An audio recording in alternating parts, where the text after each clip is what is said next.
Dahil sa kontrobersiya ng mga flood control projects, target ngayon ng Department of Budget and Management na maisumite sa Kongreso sa August 14 ang record high na 7.2 trillion pesos na panukalang national budget para sa taong 2027. Ayon kay DBM Secretary Kim Robert De Leon, sumailalim sa isa sa pinakamahigpit na review sa mga nakaraang taon ang mga panukala ng bawat ahensya.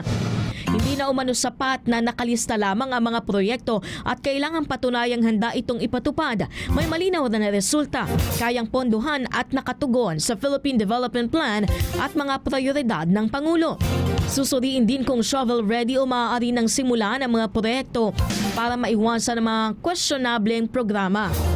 Bahagi ng bagong reforma ang paghingi ng endorsement mula sa Regional Development Councils bago maisama sa budget ang mga prioridad na proyekto sa mga rehiyon. Layunin nitong matiyak ang mga proyekto ng national government ay nakabatay sa aktwal na pangangailangan ng mga lalawigan at lungsod.